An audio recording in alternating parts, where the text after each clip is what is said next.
compra al mencionar que lo escuchaste por radio.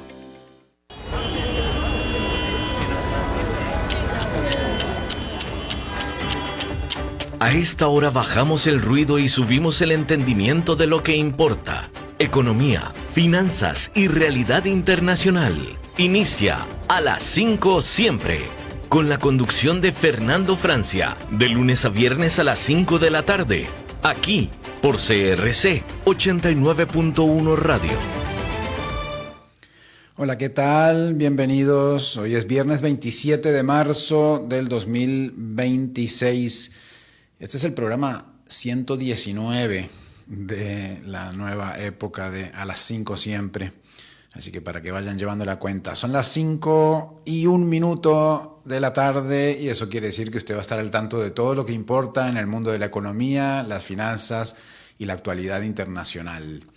Algunos de los titulares que marcaron la agenda hoy: Wall Street entra en corrección y esto quiere decir que ya empieza a preocupar a la baja. El petróleo sube más de $112 por barril. Hormuz casi cerrado, inflación vuelve al tablero. La Unión Europea y el CPTPP pactan impulso al comercio digital. Y la guerra con Irán borra 7 billones de un plumazo. Epstein, en el caso de Epstein, víctimas demandan a Google y a Trump.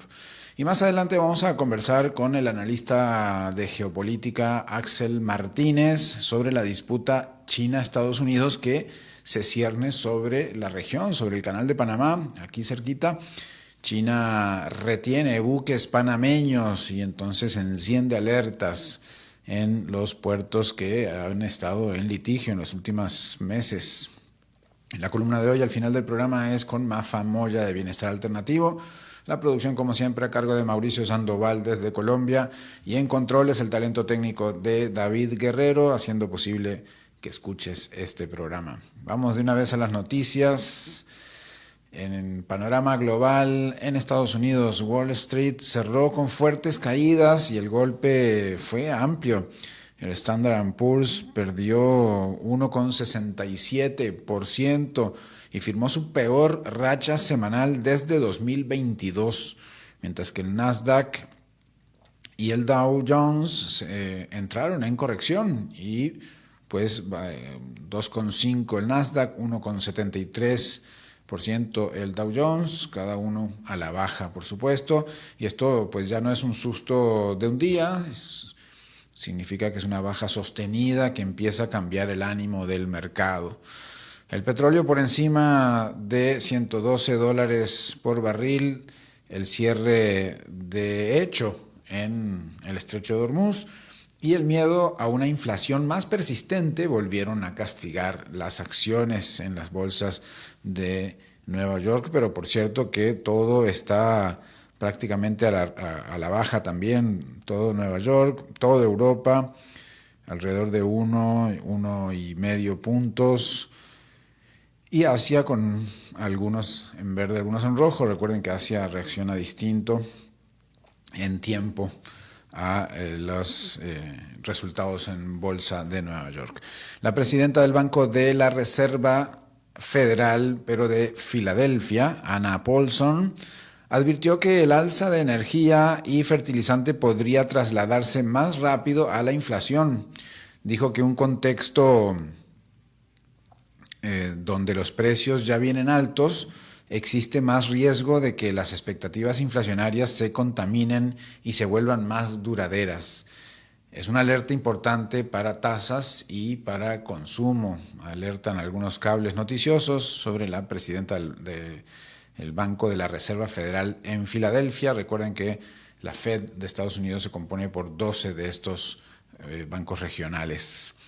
La carrera por la inteligencia artificial está complicando las metas climáticas de las grandes tecnológicas. Google ya describe su objetivo de operar solo con energía limpia como una moonshot, una meta casi de ciencia ficción. Y Microsoft habla de una maratón para poder lograrlo. El problema es simple: los nuevos centros de datos consumen tanta electricidad que algunas empresas tienen que quedar más atadas a combustibles para combustibles fósiles para poder funcionar de forma debida. Una ley llamada Build America, Buy America, pensada para favorecer, construye o compra América, pensada para favorecer la producción local, está causando demoras en proyectos de vivienda asequible en Estados Unidos. Materiales como ventilación, luminarias o ventiladores de techo deben ser hechos en el país si el proyecto usa fondos federales, pero muchos no lo son. Entonces ahí las exoneraciones avanzan lento por falta de personal en vivienda. Bueno, en el caso de Epstein, sobrevivientes de Jeffrey Epstein demandaron a Google y a la administración Trump por la supuesta divulgación de información personal. La denuncia sostiene que el Departamento de Justicia expuso datos de unas 100 víctimas entre 2025 y 2026 y que luego Google los siguió republicando en su buscador y en resúmenes con inteligencia artificial. Las demandantes hablan de trauma renovado y amenazas. Así que se abre un nuevo frente allí, ahora contra Google y la administración Trump, el gobierno de Estados Unidos. El primer trimestre del año fue un sacudón para los mercados globales y la agencia de noticias Reuters calcula que la guerra con Irán borró $7 billones en acciones. Subieron petróleo, gas europeo, tasas de interés, mientras se frenó el impulso de emergentes y ni siquiera refugios como el oro, el franco suizo o los bonos AAA dieron demasiada protección a los inversionistas, así que pues se escapa el dinero como agua entre los dedos para ciertas inversiones en bolsa, $7 billones de un plumazo.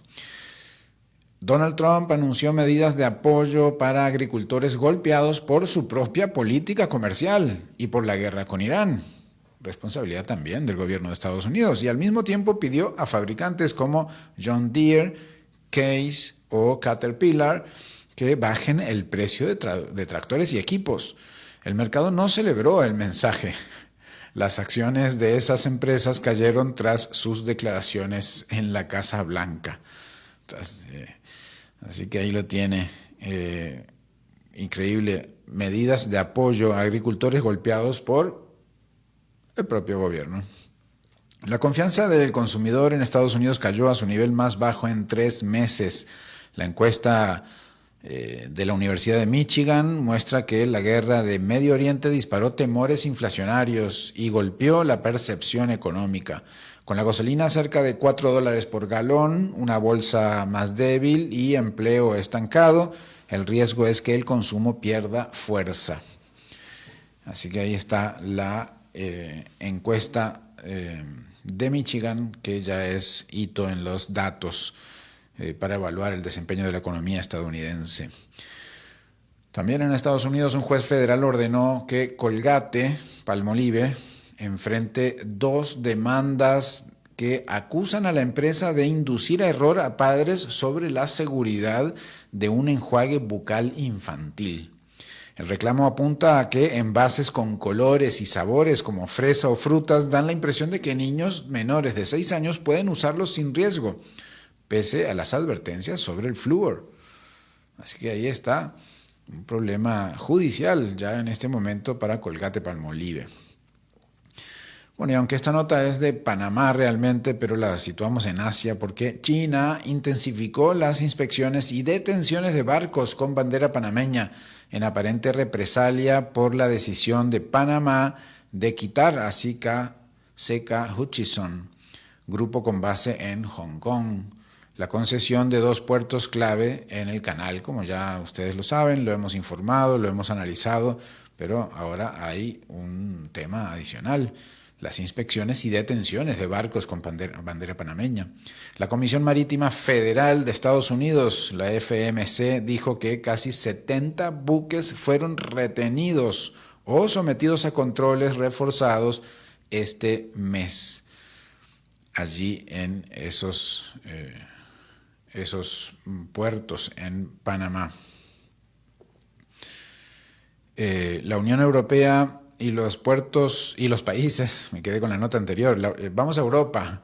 La Unión Europea y los países del Tratado Integral y Progresista de Asociación Transpacífico, el CPTPP, ustedes habrán oído hablar de CPTPP, bueno, cuando se enreden con muchas consonantes raras, como parecen que están hablando de la antigua Unión Soviética, pues es el CPTPP, que es el Tratado Integral y Progresista de la Asociación Transpacífico. Podrían decir la Asociación Transpacífico y listo, pero es CPTPP para que se vayan ubicando. La Unión Europea, pues, y los países del CPTPP acordaron avanzar hacia un acuerdo histórico de comercio digital. Lo anunció a Reuters el ministro canadiense de Comercio, Maninder Sidhu. La movida busca acercar dos grandes bloques económicos en áreas como datos, servicios digitales y reglas para comercio electrónico. Esas dos grandes áreas son el Transpacífico y la Unión Europea.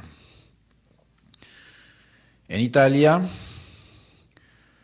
en Italia la autoridad de competencia investiga a Sephora, la cadena de tiendas, por promover cosméticos para adultos entre menores de edad, incluso a través de microinfluencers muy jóvenes.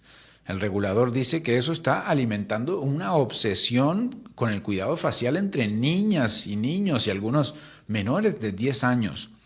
El caso apunta también a Benefit Cosmetics y a todo el mundo de Louis Vuitton, todo el grupo comercial de Louis Vuitton, LVMH, es dueña de Sephora, ¿no? Así que pues ahí está esa advertencia y esa investigación sobre Sephora y otras por el tema de la obsesión con el cuidado de la piel entre personas menores de edad, incluso menores de 10 años. La expansión de Disney París creará 1.000 empleos nuevos, según anunciaron el presidente francés Emmanuel Macron y el nuevo director ejecutivo de Disney, Josh D'Amaro. El parque abierto desde 1992 se ha convertido en una de las grandes atracciones turísticas de Europa. El anuncio llega en un momento clave para Disney, cuyo negocio de parques aporta 57% de sus ganancias. Bueno, en América Latina, la industria colombiana de confecciones denuncia un tsunami silencioso por el avance de plataformas como Temu, Shein, AliExpress, incluso Amazon. Guillermo Criado, presidente de la Cámara Colombiana de Confecciones, dice que no se trata de falta de consumo. Se vende más moda, pero no se produce en Colombia. El reclamo apunta a una competencia desigual por impuestos, aranceles y empleo formal. Y en Argentina, esta es una notición de Argentina en el mundo. La Justicia de Apelaciones de Nueva York falló a favor de Argentina en el caso YPF, la petrolera estatal, y dejó sin efecto por ahora una condena de más de $16.000 millones por la expropiación de la petrolera en 2012. El litigio no terminó porque aún podría escalar a la Corte Suprema de Estados Unidos, pero el fallo le da aire fiscal y político al gobierno actual argentino. De esto lo festejan tanto los sectores que promovieron la nacionalización, que dicen, bueno, no tenemos que pagar por algo que pues ayuda a nuestra soberanía, los que promovieron la nacionalización de YPF en 2012, pero también lo festeja el gobierno actual, claro, por diversas razones, pero porque no tendría que pagar esa suma enorme de $16.000 millones. Y en México se anuncia que este país exportó en febrero $58.851 millones, casi $60.000 millones, un salto anual de 15,8%, y redujo su déficit comercial a 463 millones. El motor fueron las ventas no petroleras, especialmente manufactureras, que crecieron 17,1%.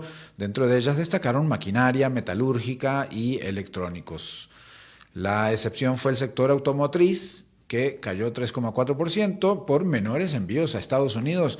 Hemos informado bastante de la situación del sector automotriz en México, que sin duda impacta en la economía de ese país. Y en Chile, Codelco, la estatal chilena y mayor productora de cobre del mundo, reportó una ganancia antes de impuestos de $4.850 millones en 2025, en un año que calificó como muy difícil. Su producción propia llegó a 1,33 millones de toneladas, apenas 0,5% más que en 2024. Y bueno, se generaron ganancias operativas brutas que subió en 23%. A nivel global, el petróleo volvió a subir con fuerza por la falta de avances diplomáticos sobre Irán. El Brent cerró en $112,57 por barril y el West Texas Intermediate, de referencia de Estados Unidos, en $99,64. El mercado leyó con escepticismo que Trump postergara 10 días más su ultimátum sobre Hormuz. Y también que uno dice que hay negociaciones, otro dice que no. Todo eso, pues escepticismo sobre eso. Para los operadores, sin una salida política clara, el crudo seguirá bajo presión. Estados Unidos espera que la guerra contra Irán dure unos 2 a 4 semanas. Y lo dijo el propio Marco Rubio a sus colegas del G7, el grupo de 7 grandes economías del mundo. La conversación incluyó el impacto del conflicto sobre la energía, el petróleo encareciéndose en su precio más alto desde 2022. La previsión sugiere que Washington no ve un cierre rápido, pese a lo que dice para la prensa Donald Trump, pero ya en conversaciones entre iguales, Marco Rubio pues parece que no dijo lo mismo que lo que anuncia con bombos y platillos Donald Trump. Naciones Unidas anunció la creación de un grupo de trabajo para diseñar un mecanismo que mantenga el comercio en marcha a través del estrecho de Hormuz. La organización advirtió que las disrupciones de la guerra con Irán amenazan con provocar escasez de alimentos y crisis humanitarias. El modelo tomaría ideas de iniciativas previas como el Corredor del Mar Negro para Ucrania. Así que pues ahí está en marcha la búsqueda de medidas de que, ok, hagan la guerra, pero no me traben el estrecho de Hormuz, por favor, dice Naciones Unidas. Bien, vamos a algunas de las noticias en profundidad, vamos a ir más rápido para lograr compartirlas todas con ustedes. Wall Street entra en modo de corrección y el miedo vuelve a tomar el tablero. Las bolsas de Estados Unidos cerraron una jornada durísima, arrastradas por una combinación que el mercado conoce bien y teme más todavía. Guerra, petróleo caro, inflación al acecho. El Standard & Poor's 500 cayó casi 1,7% y encadenó su quinta semana consecutiva a la baja, su peor racha desde 2022. El Nasdaq perdió casi 2 puntos y confirmó entrada en corrección, al superar una baja de 10% desde su máximo reciente. El Dow Jones retrocedió 1,73 y también cayó en ese mismo terreno de corrección. La corrección quiere decir que ya no es una volatilidad del día, sino que ya empieza a ser tendencia y pues preocupante. El golpe vino del frente energético. El Brent superó los $112 por barril tras los ataques de Estados Unidos a Israel sobre instalaciones iraníes y la respuesta de Teherán en el Golfo Pérsico. Con el estrecho de Hormuz prácticamente cerrado, el mercado ya no discute si habrá presión inflacionaria, sino cuánto es que puede durar esa inflación. Por ahí pasa cerca de una quinta parte del crudo mundial, el 20%, como lo hemos dicho ya muchas veces aquí en el programa. Si el conflicto se prolonga, algunos analistas ya hablan de un petróleo rumbo a los $200 por barril, así como lo anunció Irán que sucedería. La venta fue amplia, cayeron con más fuerza consumo discrecional, tecnología, comunicaciones y finanzas. El Standard & Poor's ya está cerca de 9% debajo de su récord de finales de enero. Al mismo tiempo, la confianza del consumidor en Estados Unidos tocó un mínimo de 3 meses, como lo dijimos en la nota anterior de la encuesta de Michigan. La confianza del consumidor en Estados Unidos tocó un mínimo de 3 meses, subieron las expectativas de inflación y el rendimiento del bono del Tesoro a 10 años llegó a 4,48%, su nivel más alto desde mediados del 2025. Y bueno, cuando todo esto se junta, aparece el termómetro del miedo. Hemos hablado aquí bastante del VIX. Volvió a superar los 30 puntos, como hacía un tiempo que no lo hacía, aunque subía, pero no llegaba a los 30 puntos. Bueno, la última fue cuando Estados Unidos bombardeó Irán, creo en octubre del 2025, que había rozado ahí los 30 puntos, pero quizás un día. Esta zona de los 30 puntos suele marcar tensión fuerte y expectativa de movimientos bruscos. Los grandes picos históricos de esa curva, recuerdan, ya los he dicho, ¿cuándo fueron? Pues 2008 con la crisis financiera global y 2020 con la pandemia. Subieron hasta 50 puntos estos índices del VIX. Así que vuelva a esos niveles no significa un derrumbe inmediato, pero sí que el mercado dejó de operar con calma y empezó a cubrirse para lo peor. Así que, pues con un VIX a 30 y algo estaba, vamos a ver el tablero ya cerrada la jornada, quedó el VIX en 31,05, ¿sí? Arribita de 30. Bien, vamos por otra nota. Hormuz, 21 millas que sostienen una parte decisiva de la economía mundial. Hay lugares pequeños que cargan consecuencias inmensas. El estrecho de Hormuz es uno de ellos, apenas 34 kilómetros en su punto más angosto, pero por ahí suele pasar cerca de una quinta parte del petróleo que se comercia en el mundo. Cuando Estados Unidos e Israel atacaron a Irán el 28 de febrero y Teherán respondió con acciones que cerraron el estrecho, esa vía marítima, el mercado entendió enseguida que no estaba mirando un episodio regional más, sino que era una amenaza directa al corazón energético del planeta. Por Hormuz sale crudo de Arabia Saudita, de Irak, de Emiratos Árabes Unidos, Kuwait y por supuesto que de Irán, que es el que tiene la costa del estrecho de Hormuz. Además de combustibles refinados como gasolina, diésel y combustibles para aviones. Buena parte de esos cargamentos va hacia Asia, especialmente China, India, Japón.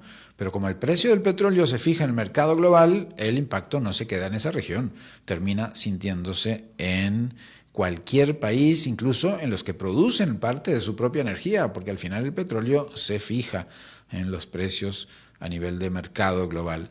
El problema es también físico, no basta con el que el estrecho sea angosto.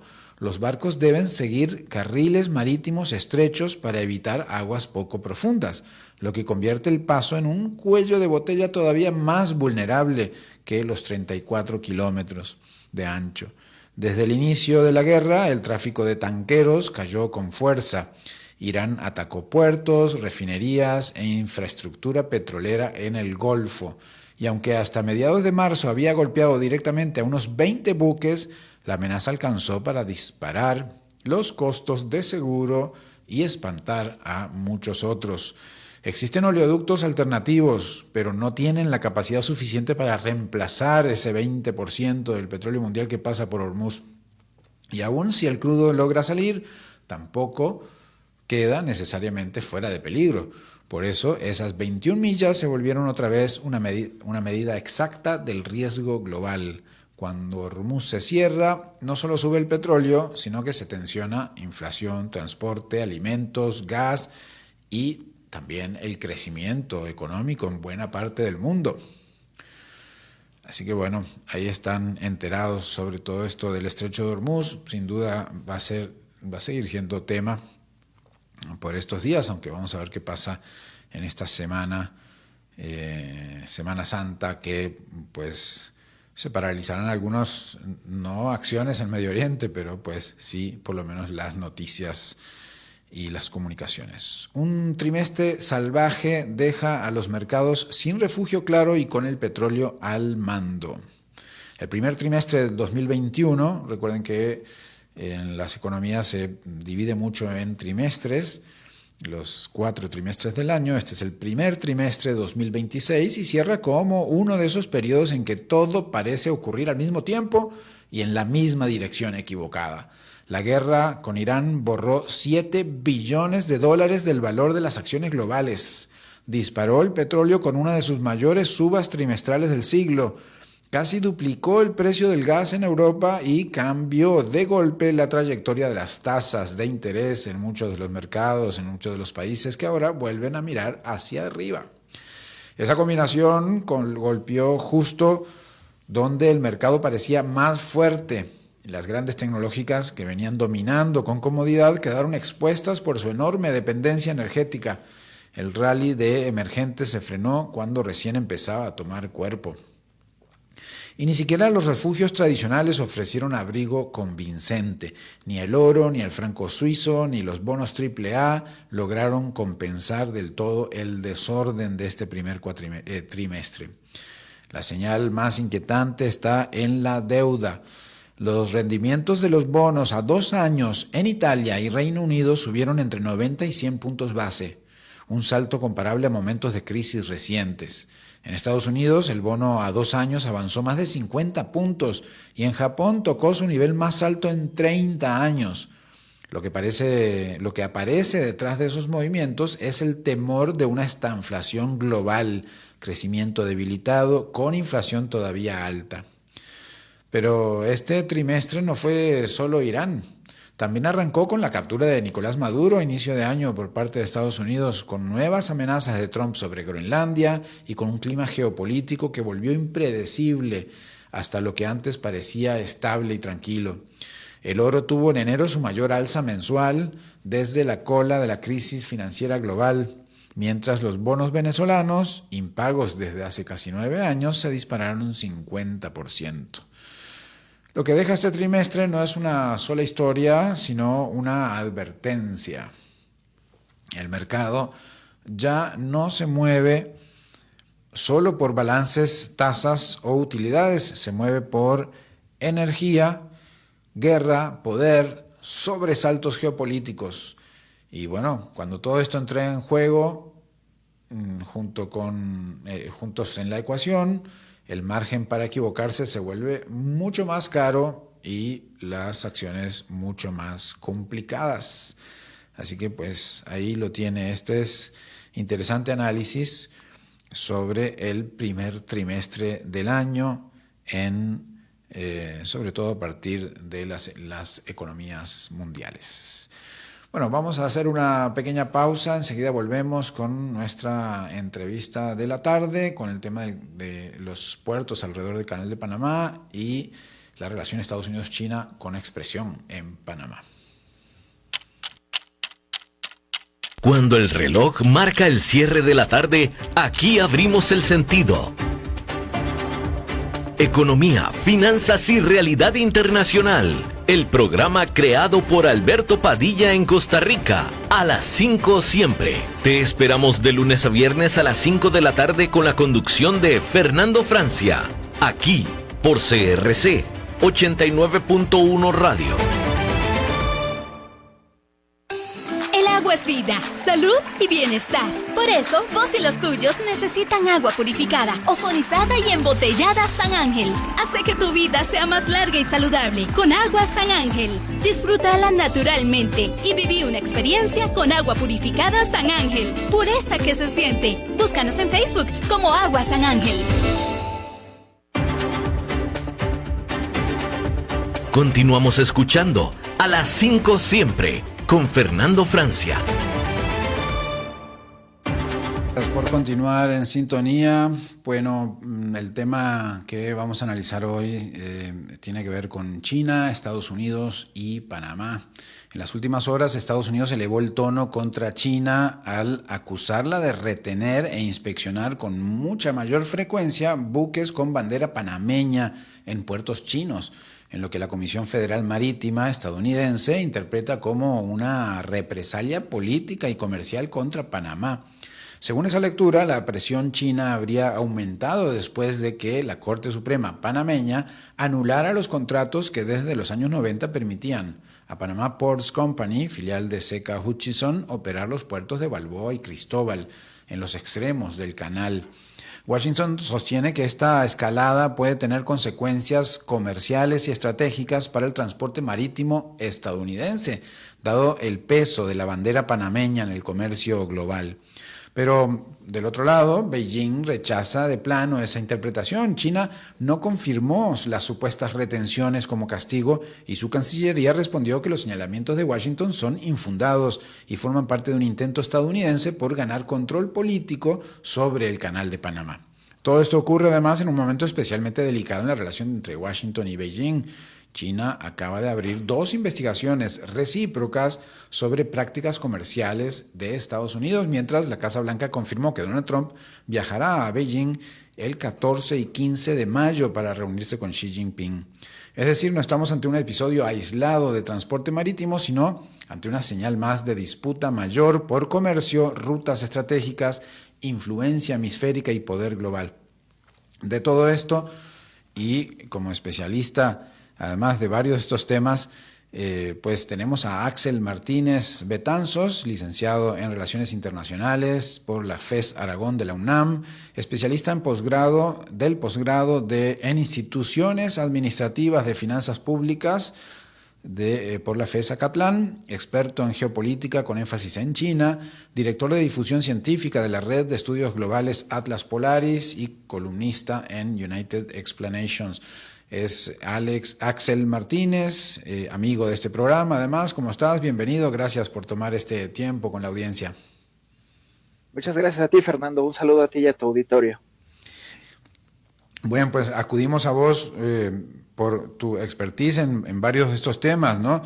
Lo primero es, siempre en estos temas, ¿a quién creerle, no? Unos dicen que sí, otros dicen que no. Así es, así es. Por un lado, pues Estados Unidos ha hecho estas acusaciones ya de manera formal, en donde, ¿qué deja ver? Su encuadre, su posicionamiento. Ha dejado que China, poco a poco, vaya teniendo que perder terreno en América Latina. Esta famosa doctrina Monroe, que hoy en día se conoce como la doctrina Donroe, ¿no? Fundamentada en esta ideología extrema de Donald Trump, en donde repercute a nivel global, dado que Estados Unidos quiere otra vez tener el control de su región hegemónica. ¿Cuál es? América Latina. El caso de Panamá, el caso de Venezuela, temas aquí en México, pues no son aislados. Lo que ahorita estamos notando es el control estratégico, sobre todo de los estrechos, sobre el tema de estos pasos del comercio internacional. Hay que recordar que el Canal de Panamá, a pesar de la crisis que está viviendo en estos últimos años, debido, uno, a que tiene una infraestructura ya desgastada. 2, la falta de agua potable, porque sí, el Canal de Panamá funciona con agua dulce y tenemos una crisis ecológica en la región, lo que ha hecho que se haya incrementado también el precio de los fletes por la región y que incluso haya habido muchísimas subastas en estos últimos años que han incrementado los precios hasta un 20 o 30 veces.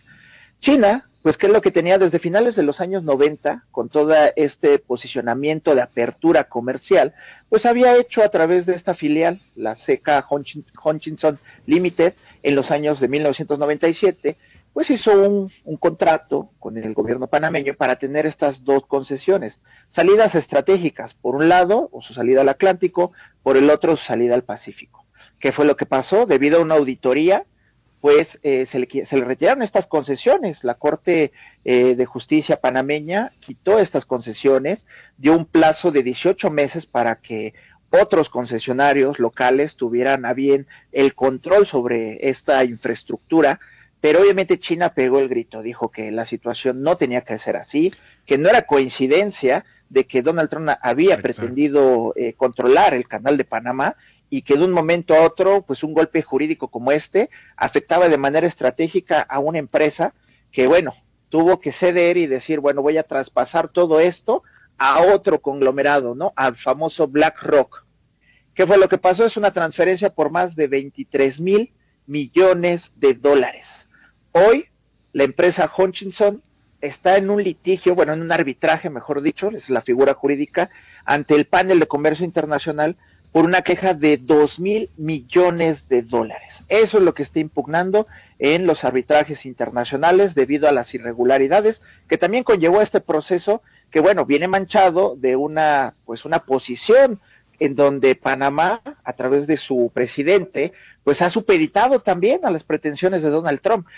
Digo, no es grato, no es una situación que pues no se esté viviendo a nivel América Latina, en donde Donald Trump también está haciendo ese ejercicio del poder, ¿no? Lo hizo en Irán, lo está haciendo aquí en América Latina, con Venezuela pasó. Entonces, ¿qué les queda a los mandatarios? Doblegarse, hacerlo por una vía institucional, esta situación de pues dependencia nuevamente, o en su caso tratar de resistir, pues ya vimos algunos de esos ejemplos en qué quedan. Ahora bien, esta situación está permeando mucho en China. China, hay que entender que sí ha aumentado un 70% estas detenciones, estas revisiones de barcos con bandera panameña, que incluso muchos transportistas, muchos operadores logísticos le han pedido a los barcos que cambien de bandera, que utilicen otra bandera para evitar estas situaciones, porque un porcentaje importante del comercio que llega hacia Estados Unidos por parte de la región asiática se ve transportado por barcos con bandera panameña. Incluso, justo eso te iba a preguntar, Axel. Sí. Decíamos en las noticias que sí, que es importante el peso de la bandera panameña en el comercio mundial, y eso es así. Así es. Incluso, por ejemplo, hay que recordar que empresas danesas como Maersk, que también estaba dentro de este posicionamiento de transferencia por parte de Hutchison hacia BlackRock, pues ha sido llamada por China. Ha querido China tener un contacto con esta empresa muy importante a nivel logístico, porque también digo, la guerra se libra en muchos frentes, la logística siempre ha sido estratégica, el control de los espacios es una traducción de geopolítica pura, y China tampoco va a ceder tan fácil. Va, eso sí, a hacerlo de manera diferente. Lo hace a través de las maneras institucionales, porque hay que recordar que China hoy en día se está posicionando como el paladín del libre comercio. No puede cometer los errores que está haciendo Estados Unidos de tirar las instituciones, de salirse de la arquitectura internacional que mucho costó, que sí se tuvo que ejercer a través pues, de los cambios estructurales y del orden mundial que estuvo imperando todavía la segunda década del siglo XX, pero que hoy China está buscando ser congruente con su política exterior, no hacer arrebatos de uso de fuerza, exceso de uso de fuerza, sino desgastar la institucionalidad y sobre ello que se confíe. Entonces aquí vemos justo esas dos posturas, excesos de uso de fuerza, como lo que hace Estados Unidos, que si no es a través de una diplomacia muy agresiva, lo hace con el uso de las fuerzas armadas o el uso de la violencia, del hard power, o en su caso, pues China, que tiene que sustentarse en eso, el soft power, su tema de una política exterior de cooperación, de convivencia pacífica. Aquí tenemos esas dos posturas y bueno, lamentablemente Panamá queda en medio. Por mucho tiempo Panamá pues abrevó de esta ventaja del crecimiento que tenía China. Los barcos panameños, todas estas líneas logísticas de Panamá, tanto terrestres como portuarias, abrevaron de ese crecimiento asiático. Son lo que son gracias a toda esa dinámica y se posicionaron en el comercio internacional debido justo al crecimiento de China. Hoy le están dando la espalda y por eso el gobierno de China está haciendo estas presiones a través de este tipo de revisiones como una forma también de dar ahí un golpeteo y poner en jaque el comercio internacional de Estados Unidos que llega a través de estos buques. Y todo esto en el marco de una muy próxima visita, digamos que de alguna manera Estados Unidos trata como de decir, miren ustedes panameños los están molestando, pero al final cualquiera con dos dedos de frente ve que sigue siendo parte de la disputa y la guerra comercial que aunque da medias treguas, pues sigue ahí implantada entre Estados Unidos y China, ¿no? Sí, así es. Hemos visto, por ejemplo, los acercamientos que se han tenido, por lo menos en este año, el cese de incrementos de los aranceles, ¿no? Que incluso ha habido golpeteos internos entre Estados Unidos, donde son ilegales, ya los calificó la Suprema Corte de Justicia, ya están ahí formados para buscar su indemnización de las empresas que metieron sus procesos legales.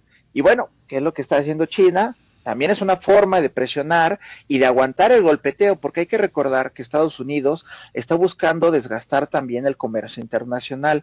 Como los temas de Irán, estos ataques fortuitos es una doble estrategia.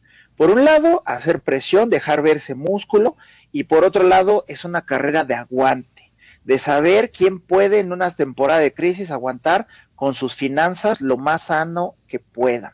Irán también está jugando a eso, a un desgaste. Este aguante, el no hacer una intervención de manera directa en el mismo territorio del Estado judío, lo hace porque está jugando con los precios del petróleo, el control sobre el estrecho de Hormuz, esta también dinámica de decir está cerrado, Irán dice que está abierto, ¿qué es lo que hace? Se incrementan los costos logísticos, muchas transnacionales están hablando de escasez, están tratando de jugar con los precios, y digo, al final los que salimos perjudicados somos los consumidores finales de cualquier bandera, tanto estadounidenses, chinos, aquí en América Latina, ¿no? Esa es la realidad. Claro, como siempre, y bueno, acá está bien interesante esto que traes ahora, ¿verdad? Que de alguna manera todo el conflicto en Irán, aunque aparentemente y en la superficie no está hecho para castigar a Asia, pero castiga fuertemente a Asia, más incluso que a este sector. Y bueno, China puede estar tomando algún tipo de medidas, no voy a decir que es por esto, pero podría decir, bueno, si están trayendo problemas aquí, vamos a ver si les ponemos problemas allá. Exacto, es un juego de ajedrez, la geopolítica siempre ha sido así, tomar pieza por pieza, espacio por espacio, y pues bueno, China no quiere hacer una confrontación directa, lo hace a través de esta vía institucional, desgastando, bueno, al que ha tenido que ser hoy en día ya un aliado estratégico de Estados Unidos, porque pues también o era esto o era una invasión hacia Panamá. Uh-huh. Y bueno, se entiende, no se justifica, también Panamá tiene que sobrevivir, y entonces utilizando este fenómeno desde el realismo político, pues sus intereses está priorizándolo Panamá, y si bueno, Estados Unidos ahorita está apretando la tuerca, hay que ver también, China lo está haciendo. Hay alianzas estratégicas, Estados Unidos lo que está buscando es ese golpeteo, ir quitando a China de posiciones estratégicas, porque tenerlo en las salidas hacia el Atlántico, hacia el Pacífico, haberlo tenido ahí en Venezuela, dentro de recursos tan estratégicos como los energéticos, y esto se reproduce en otros países también de América Latina, en donde poco a poco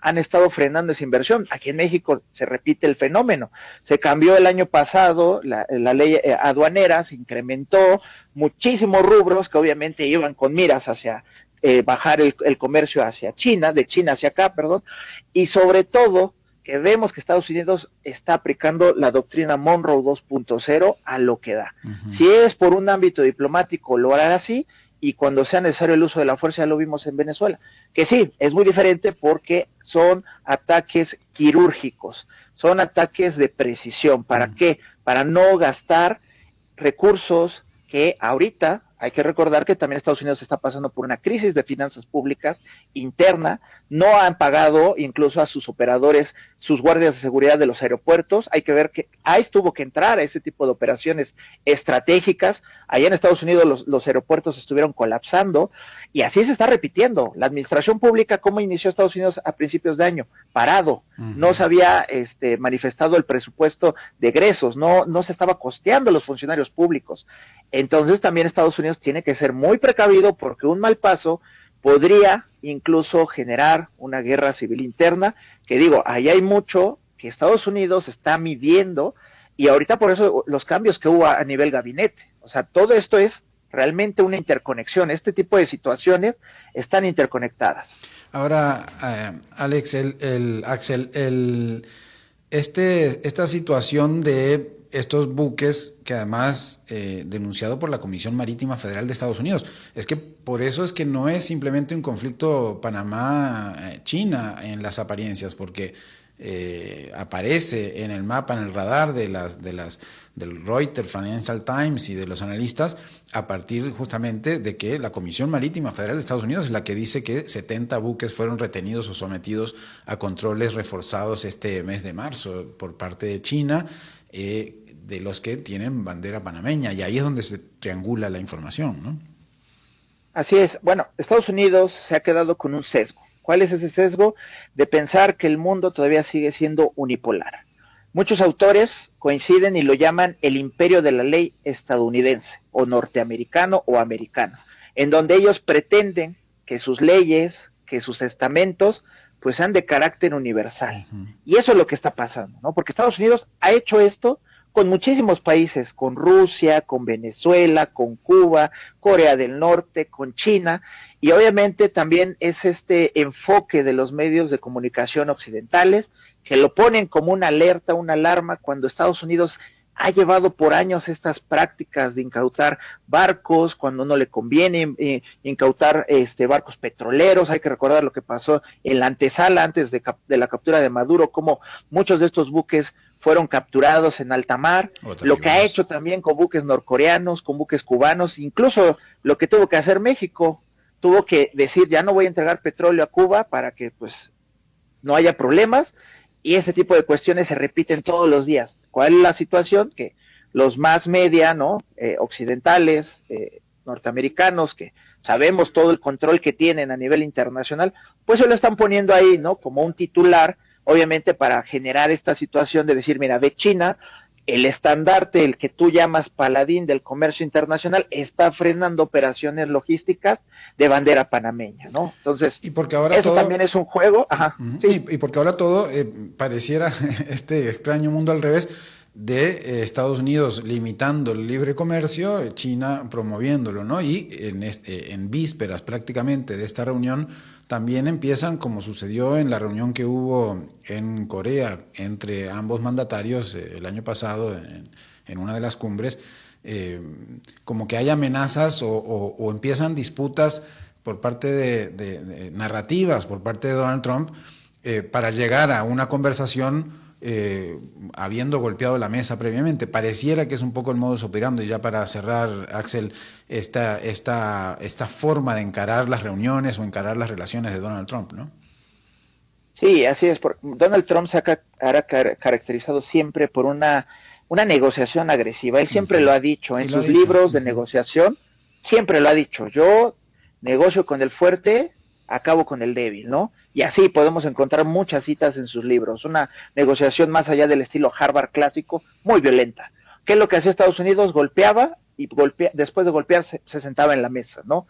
Ya lo dijo con el tema de Irán, ¿no? Dice, yo he estado en pláticas, estamos listos para negociar, yo ya hice un cese al fuego en esta guerra, dando a entender esa situación, ¿no? De que golpeteó, movió el avispero, pero ahorita ya quiere negociar. Lo mismo con los chinos, que está haciendo ahorita China, se está preparando también para una antesala. Hay que ver en qué otro frente va a tratar de presionar a Estados Unidos, mostrar músculo a través de este tipo de acciones legales, diplomáticas, que pues por ahí el discurso chino tiene que ser congruente, porque al final tiene que ganarse a la comunidad internacional. Hay que recordar que la esfera pública internacional es una serie de opiniones, ¿no? Y estas pesan, a pesar de todo.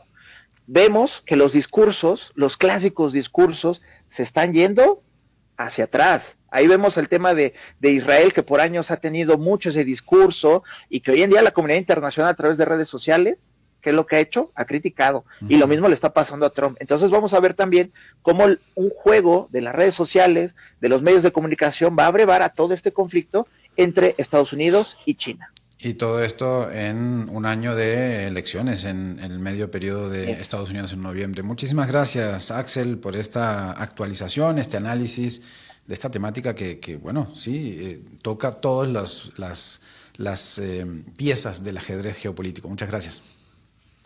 Gracias a ti, Fernando. Un saludo y muchas gracias por la invitación.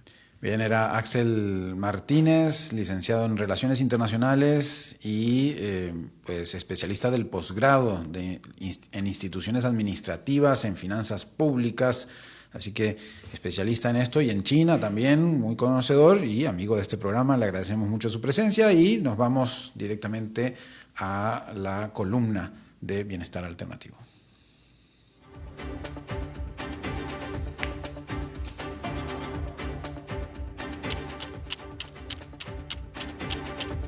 A las 5 siempre presenta Columnista del Día, Mafa Moya. especializada en mindfulness y bienestar alternativo, con sus aportes para una vida saludable y con sentido. Aquí a las 5 siempre, con su anfitrión Fernando Francia, por CRC 89.1 Radio.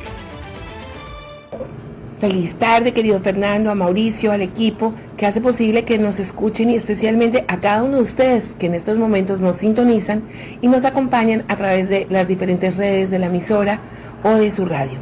Hoy quiero invitarlos a hacer una pausa de verdad, de esas que no solo se detienen en el cuerpo, sino que se aquietan en el ruido interno de la mente, porque estamos entrando en un tiempo profundo simbólico, la Semana Santa. Este lunes, y más allá de credos, rituales o tradiciones, hay algo que en estos días nos toca una fibra universal, algo que nos llama a recordar lo esencial. No importa si practicas una religión o no, no importa si crees, si dudas o estás en la búsqueda. Hay verdades que no pertenecen a ninguna doctrina, porque viven dentro del corazón humano. Y esta semana es ante todo una invitación a volver a ese lugar, a conectarnos con nuestro corazón, a ese espacio donde no hay máscaras, donde no hay que aparentar fortalezas cuando estamos cansados, donde no hay que esconder las heridas ni disfrazar las emociones.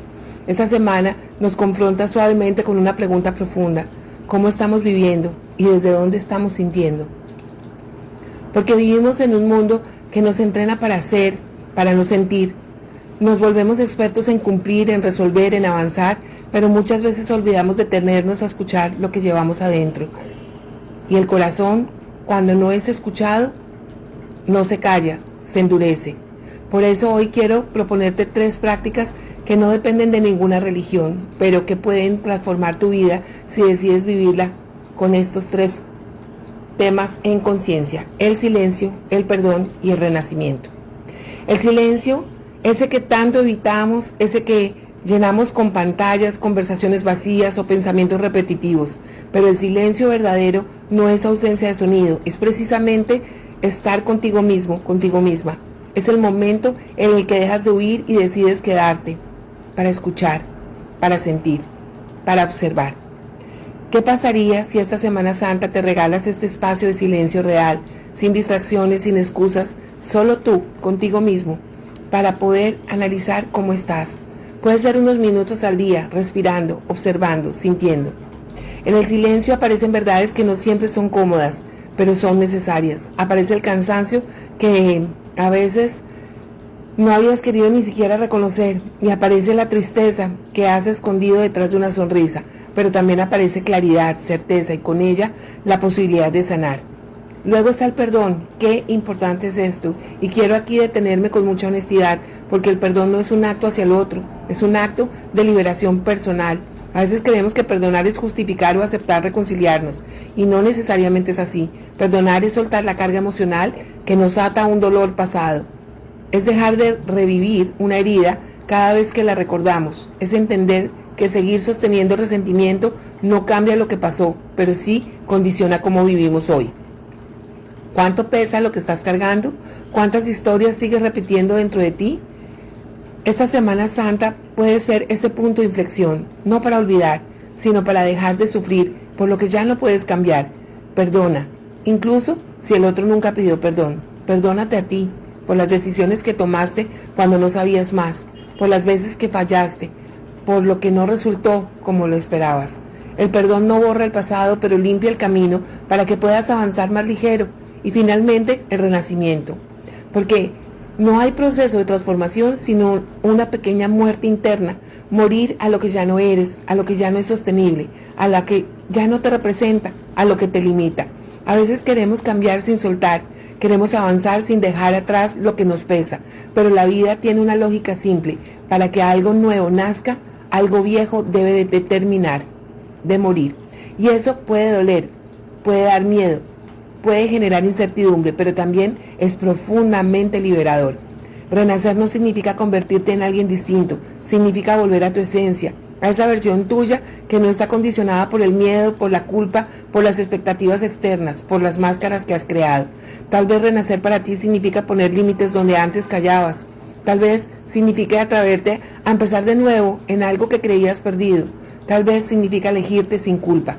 Esta Semana Santa no es solo un recordatorio histórico, es un espejo, es una oportunidad para preguntarte qué parte de mí necesita morir para algo más auténtico que pueda vivir. Y en medio de todo esto hay prácticas que lo sostienen todo, la compasión, pero no es esa compasión superficial que a veces damos hacia afuera, sino la compasión profunda hacia nosotros mismos, porque somos muy duros con lo que sentimos, nos exigimos estar bien todo el tiempo, nos juzgamos por no ser perfectos, nos castigamos por no cumplir con todo, y la verdad es que estamos haciendo lo mejor que podemos con lo que tenemos. Así que en estos días trátate con más amabilidad, con más amor, háblate con compasión, pero date el permiso de no tener todas las respuestas, de sentir, de descansar y también de no ser perfecto, mirar a los demás desde ese mismo lugar. Todos están librando batallas que no siempre se ven, todos están intentando sostener algo por dentro. Que esta Semana Santa no sea solo un tiempo de descanso físico, que sea un tiempo de reconexión emocional y espiritual, que no pase desapercibida, que no sea una pausa vacía, sino un espacio lleno de sentido. Haz que tus días tengan conciencia y presencia de la divinidad que ya eres, que eres suficiente. Date cuenta de tus palabras, que sean un puente, que tus pensamientos sean un refugio y que tu corazón sea un lugar donde el amor no sea una idea, sino una práctica diaria. Porque al final, más allá de todo lo que creemos, lo único que realmente transforma es la forma en la que elegimos vivir y amar. Que esta Semana Santa te encuentre más presente, más ligera, más ligero y más conectado contigo mismo, contigo misma. Les deseo un feliz fin de semana, que sea reflexivo y que tengan una Semana Santa totalmente amorosa y coherente. Soy Mafa Moya y nos vemos hasta el próximo viernes.